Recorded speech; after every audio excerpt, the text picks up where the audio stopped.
गिल नहीं तो कौन नंबर 4 प्लेइंग 11 में ये 3 खिलाड़ी हैं तैयार। कौन होगा दावेदार और किसको दिया जाएगा असली मौका मेरे यार। हेलो दोस्तों, वेलकम बैक टू द क्रिकेटोलॉजी। पहले मुकाबले के दौरान जो ईडन गार्डन कोलकाता में खेला गया था, सुमन गिल को अपनी स्पाइन की चोट की वजह से बाहर जाना पड़ता है। चोट इतनी गंभीर थी कि वो दोबारा बैटिंग करने भी नहीं आते हैं, ना ही पहली इनिंग में ना ही दूसरी इनिंग में।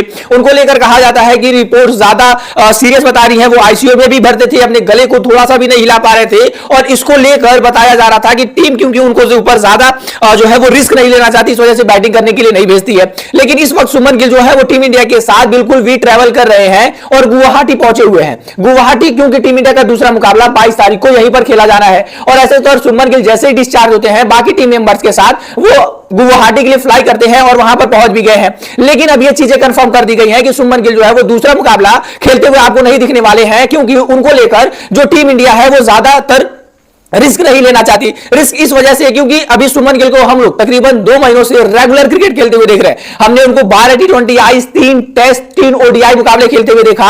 तो ऐसे तौर पर 18 मुकाबले 2 महीनों के अंदर अंदर खेलना ये अपने आप में बताता है। कभी उन्होंने दुबई ट्रैवल किया, कभी वो ऑस्ट्रेलिया में हर जगह ट्रैवल कर रहे हैं, कभी इंडिया में ट्रैवल कर रहे हैं। मतलब रेगुलर ट्रैवलिंग, रेगुलर क्रिकेट सुमन गिल खेल रहे थे। तो इसको लेकर जो है वो इस तरीके की जो चीजें हैं वो होनी ही होने वाली थी। ऐसे तौर पर आप देखो जिस तरीके की ये चीजें होती हैं, सुमन गिल बाहर तो चले गए, लेकिन सबसे बड़ा मसला यह है क्योंकि सुमन गिल जो है वो नंबर 4 पर एक परफेक्ट विराट कोहली के रिप्लेसमेंट के तौर पर हमें मिल चुके हैं। जब से विराट कोहली सर गए हैं उनकी कमी भी खले नहीं दी है। अगर मैं ये कहूं तो गलत नहीं होगा। इंग्लैंड में तकरीबन 750 रन बना दिए, वेस्ट इंडीज के खिलाफ अपने घर पर रन बना दिया, सेंचुरी लगा दी और अब साउथ अफ्रीका के खिलाफ जब बड़ा चैलेंज था अपने घर पर ही, तो ऐसे तौर पर सुमन गिल पहले मैच में ही अपने खुद फेल हो जाते हैं और दूसरे मुकाबले में उनकी प्लेइंग से जगह भी नहीं बन रही है। ऐसे तौर पर चौथे नंबर का जो है वो पोजीशन है काफी ज्यादा इंपॉर्टेंट होगा, क्योंकि चौथे नंबर की पोजीशन ही जो है वो टीम की रीढ़ की हड्डी मानी जाती है। ऐसे तौर पर अगर आपके विकेट गिरे तो आपको संभाल के खेलना है, अगर आपको गेम को स्लो करना है फिर भी संभाल के खेलना है, अगर टीम ज्यादा तेज रन बनाई है तो आपको उसको कंटिन्यू करना होता है। और ऐसे तौर पर इन सारी चीजों को सुमन गिल अच्छे तरीके से समझ चुके थे। लेकिन क्योंकि अब वो बाहर है तो टीम इंडिया में जो है वो 2 दावेदार बड़े, इनफैक्ट मैं कहूं कि 3 बड़े दावेदार हैं, लेकिन एक खिलाड़ी के ऊपर कोई ध्यान नहीं दे रहा।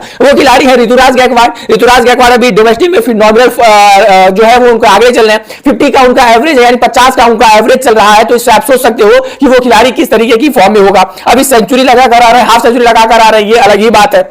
यानी इस खिलाड़ी के ऊपर फिर भी ध्यान नहीं दिया जा रहा। लेकिन स्क्वाड में 2 और ऐसे खिलाड़ी हैं जो सुमन गिल की जगह ले सकते हैं। उनमें से एक खिलाड़ी है साई सुदर्शन और दूसरे खिलाड़ी है देवदत्त पडिक्कल। जी हां, ये दोनों खिलाड़ी पहले मुकाबले से बाहर थे, लेकिन डेफिनेटली एक चीज पक्की हो गई है कि इन दोनों में से एक खिलाड़ी जो है वो प्लेइंग 11 में खेलने वाला है। यानी ऐसे तौर पर पहला जो खिलाड़ी होगा प्लेइंग 11 में आपको खेलते हुए दिखेगा साई सुदर्शन, वो चीजें पक्की हो गई है। साई सुदर्शन क्योंकि सुमन गिल के काफी ज्यादा करीबी है, तो ऐसे तौर पर भले ही सुमन गिल बाहर हुए हैं लेकिन टीम में अभी भी फैसला उनसे पूछकर ही लिया जाता है। भले ही वो टीम इंडिया के मतलब इस मुकाबले के लिए ना खेले, लेकिन वो कप्तान तो है। ऐसे तौर पर गौतम गंभीर के साथ हमने काफी लंबे टाइम तक बातें करते भी देखा। साई सुदर्शन को काफी लंबी चैटिंग चली इन दोनों की। तो इस चीजों से कहीं ना कहीं ट्रेनिंग से पता चल जाता है कि किस तरीके की जो है वो प्लेइंग 11 होने वाली है टीम इंडिया की। खैर देखा जाए तो यही की है कि सुमन गिल की जगह जो है आपको देखने को मिलेंगे साई सुदर्शन, यानी नंबर 1 पर आपको केएल राहुल, नंबर 2 पर आपको देखने को मिलेंगे यानी ओपनिंग के पेयर में जायसवाल, नंबर 3 पर आपको देखने को मिलेंगे वॉशिंगटन सुंदर। एक बार फिर से नो चेंज मेरा यह मानना है, क्योंकि दोनों पारियों में इस खिलाड़ी ने